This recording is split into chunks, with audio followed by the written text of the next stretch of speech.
കോൺഗ്രസ് പാർട്ടിയുടെ പ്രാഥമിക അംഗത്വത്തിൽ നിന്ന് അദ്ദേഹത്തെ സസ്പെൻഡ് ചെയ്തിരിക്കുന്നു. ഞാൻ മനസ്സിലാക്കുന്നത് കോൺഗ്രസ് പാർട്ടിയുടെ ഭരണഘടനയിൽ തന്നെ പറഞ്ഞിട്ടുണ്ട്, പ്രാഥമിക അംഗത്വത്തിൽ നിന്ന് ഒരാളെ സസ്പെൻഡ് ചെയ്തു കഴിഞ്ഞാൽ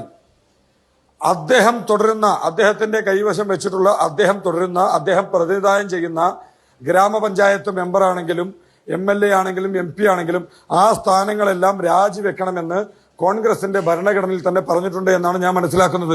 ഇവിടെ കോൺഗ്രസ് പാർട്ടി കേരളത്തിലെ ജനങ്ങളെ വിഡ്ഢികളാക്കുന്ന സമീപനമാണ് സ്വീകരിച്ചിരിക്കുന്നത്. അദ്ദേഹത്തെ പാർട്ടിയുടെ പ്രാഥമിക അംഗത്വത്തിൽ നിന്ന് പുറത്താക്കി എന്ന് പറയുന്ന സമയത്ത് എന്തുകൊണ്ട് പാലക്കാട്ടെ MLA സ്ഥാനം അദ്ദേഹം രാജിവെക്കേണ്ടതില്ല എന്നുകൂടെ ഈ പ്രാഥമിക അംഗത്വത്തിൽ നിന്ന് പുറത്താക്കിയ ആളുകൾ വ്യക്തമാക്കേണ്ടിയിരിക്കുന്നു.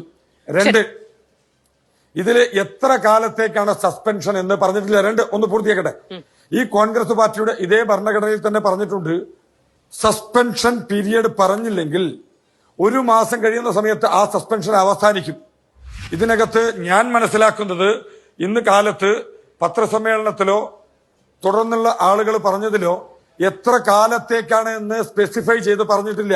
സ്പെസിഫൈ ചെയ്ത് പറയാത്തിടത്തോളം കാലം ഇന്ന് ഓഗസ്റ്റ് മാസം 25-ാം തീയതിയാണ്.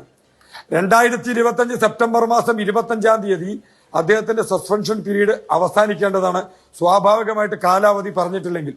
അപ്പൊ ഇത്തരത്തിൽ ജനങ്ങളുടെ മുന്നിൽ ഒളിച്ചു കളിക്കുന്ന, പ്രത്യേകിച്ച് പാലക്കാട്ടെ ജനങ്ങളെ പറ്റിക്കുന്ന, വഞ്ചിക്കുന്ന നിലപാടാണ് കോൺഗ്രസ് പാർട്ടി എടുത്തിരിക്കുന്നത്. എത്ര കാലത്തേക്കാണ് സസ്പെൻഷൻ എന്നോ, എത്ര ഈ സ്വാഭാവികമായിട്ട് സസ്പെൻഡ് ചെയ്യുന്ന സമയത്ത് ഇപ്പോൾ അദ്ദേഹം പ്രതിനിധാനം ചെയ്യുന്ന MLA സ്ഥാനം കൂടെ രാജിവെക്കേണ്ടത്. അപ്പൊ കോൺഗ്രസ് ഭരണഘടനയ്ക്ക് വിരുദ്ധമായിട്ടാണോ കോൺഗ്രസ് പാർട്ടി ഈ നിലപാട് എടുത്തിട്ടുള്ളത് എന്ന് കോൺഗ്രസ് പാർട്ടിയുടെ പ്രതിനിധി ഒന്ന് വ്യക്തമാക്കിയാൽ എനിക്കൂടെ മനസ്സിലാക്കുവാൻ നന്നായിരിക്കുമെന്നാണ് ഈ ഒരു അവസരത്തിൽ പറയാനുള്ളത്.